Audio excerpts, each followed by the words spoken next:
Mike, and we'll go from there. Jeremiah Gemmel. Appreciate you, Jeremiah.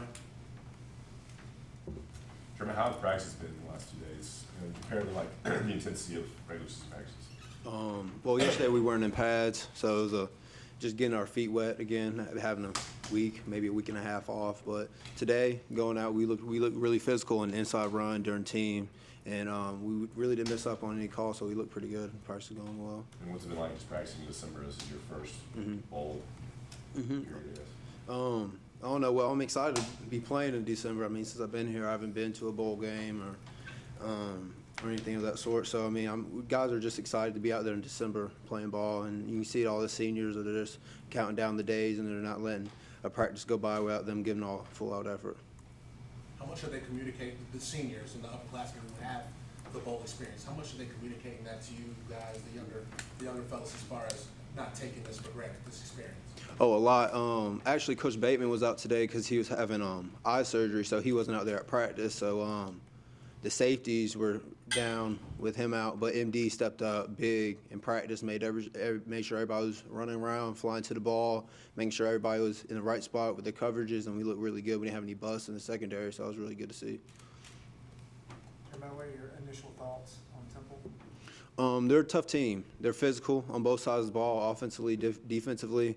Watching film on them, watching their offensive line, they're really physical. As I said, their center, after watching film, is really good. I think it's going to be one of the best we've faced all year, so I think it'll be a good challenge for us. What have you seen so far out of Temple on film? They know how to throw the football around.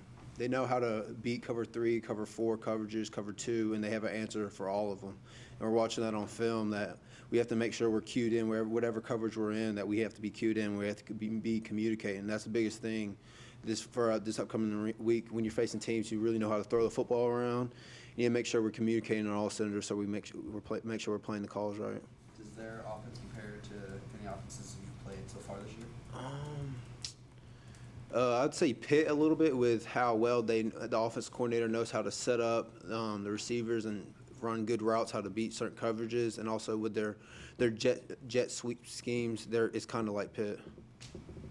How long before the South Carolina game did you guys start looking at stuff that they did, and is it more?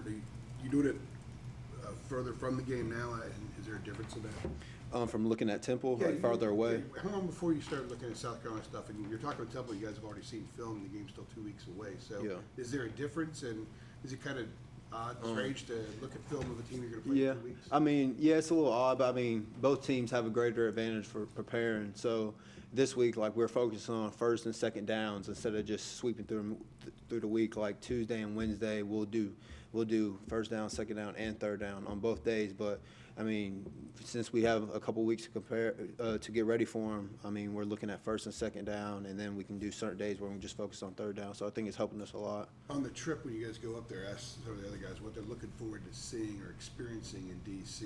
What are you looking forward to, and have you been there before? Oh, no, I've never been to D.C., and actually, as a team, we're going around and looking at some of the monuments and museums, and I mean, I'm looking forward to. I've never been up there, and I know it's a really historic place, and I have some historic museums up there, and it would be fun to go around and look at that stuff.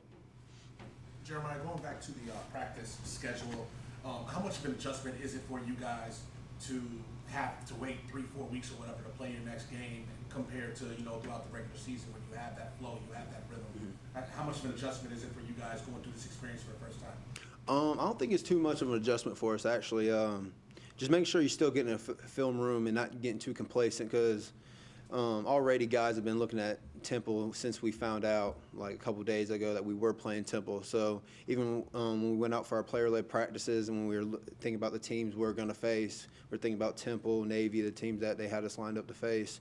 And I don't think we're skipping a beat, and we're actually getting to sleep in a little bit more. Usually we're having practice getting up at 5:30, 5 a.m. in the morning. Guys get to sleep in a little bit more, get a little bit more energy when we get to go out there and practice. What time are y'all practicing? We're practicing. 9:30 team meeting now, so we're practicing around 11. But we're gonna be switching around. Usually now we're switching. I think tomorrow we're gonna have an 8:30 team meeting, so we're a little bit early practice. What do you recall the feeling was like when you finally kind of got over the for instance? Say it again. Sorry. What was the feeling like to finally get over the hump in Clinton Bowl, or in and it kind of set a new standard, so to speak. Oh man, I just think it's a relief. I mean, I'm just really happy that we could have done this for the seniors. The past 2 years have been rough for us, for the guys who've been here and the seniors who've been here. And I think this is the time that we finally got over the hump, and we're going to change the standard around here, and we're going to get back to going to bowl games every year. You're sophomore, you have 2 more years. It's kind of exciting knowing kind of the trajectory and where it could be next year, senior years. Yeah, absolutely. I mean, I can feel the trend changing. I mean, as soon as Mack came in, you could feel the atmosphere change. As soon as he came in, when Coach Hess came in, the atmosphere in the weight room, on the practice field. And I mean, it's just great. I love to see. I can see it developing right in front of my eyes. Speaking of Hess, is there anything you want to really work on in the offseason to improve your body? Oh man, I mean, Coach Hess does it all. I mean, from a rehab standpoint, he knows as much as the training staff almost, I believe. And I mean, he just gets us ready in the weight room physically and condition wise. I feel like every game we've played in, nobody's gone down with any cramps besides, I mean, the first game of the season. But since then, nobody's gone down with cramps or anything. So I think we're a really well-conditioned team. So is there anything you want to work on though in the offseason? Physically, probably just getting a little bit stronger and putting up maybe 5 more pounds on, maybe getting 230, 225. And working with Hess, I mean, since I've been working with him, I felt like my lateral quickness and change of direction has been really good, because that's something he really focuses on the off season, is lateral quickness and change of direction. Jeremiah, Mack told us that some opponents have used his age or tried to use his age against him on the recruiting trail. Mm-hmm. Does he act old? Coach, He does, like he acts old. no, out of all the coaches on the staff, Coach Mack brings the energy every day. I mean, you can see it. I mean, they can use that against them if they want, but I could tell all the scouts, I tell everybody who comes in, like, Coach Mack does not act his age at all. He comes in every day with energy, and once you see him, I mean, a guy that age, if you see him coming in with energy every day at 6 o'clock, 6:30 in the morning, like, that motivates us, like, to go out there. Why should we be tired? He's moving around, energized, you know? Except in post-game dances, right? Oh, yeah. We're going to work on that in the offseason. We're going to get them right. All right, guys. Thanks, Jeff. Thanks, Jeremiah. Thanks, Jeremiah.